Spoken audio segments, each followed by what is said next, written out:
Miss Clara Bennett leaned against her desk, watching the restless chatter of her Year 11 class. At the back sat Diego Alvarez, head bent, eyes heavy with boredom, or maybe exhaustion. His notebook was blank again. Clara sighed. Clara, Diego, are you with us? Diego. Yes, miss. Always. A smirk followed, but his eyes betrayed a kind of distance, as though part of him was far away.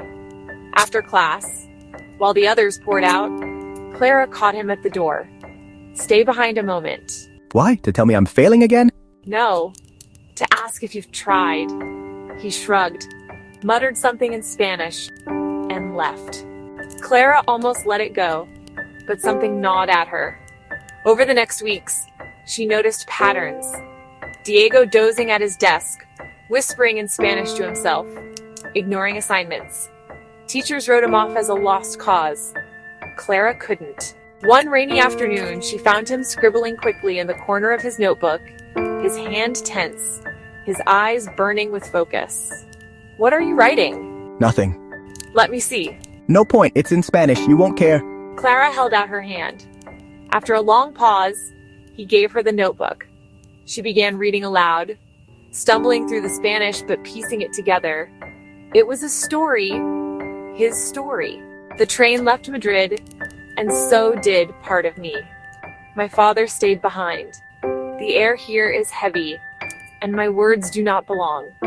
My silence is the only thing people understand. Diego, this is extraordinary. It's just writing. Doesn't matter. It matters. Your voice matters. Let's work on this together. For the first time, his eyes softened. Over the next month, Diego stayed after class. They sat side by side, translating his words, shaping them into English without losing their Spanish rhythm. No point, it's in Spanish, you won't care. You think in two languages. That makes you richer, not weaker. When Clara heard about a youth writing competition in London, she encouraged him to submit his story. They will laugh. My English is broken. No, your story is whole. Trust me. Reluctantly, he agreed. Weeks later, the results arrived. Diego had won second place.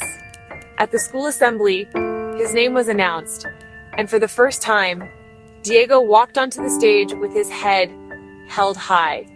The hall erupted in applause. Clara felt tears sting her eyes. He looked at her from the podium, his grin shy but proud. That evening, Clara sat alone in her flat, the competition program still in her hands. She remembered her own past, the stack of rejection letters, the abandoned manuscripts tucked away in her drawer. She had once dreamed of being a novelist, but fear had silenced her. But Diego hadn't given up. Even with the weight of language, loss, and displacement, he had dared to speak. If he could, why couldn't she? The next morning, Clara opened her drawer, pulled out an old manuscript, and began to write again. Her pen moved quickly, almost desperately, as though words long trapped had found air. Months later, an envelope arrived in her post. Dear Miss Bennett, we are pleased to inform you that your short story has been accepted for publication. Clara pressed the letter to her chest, her heart racing.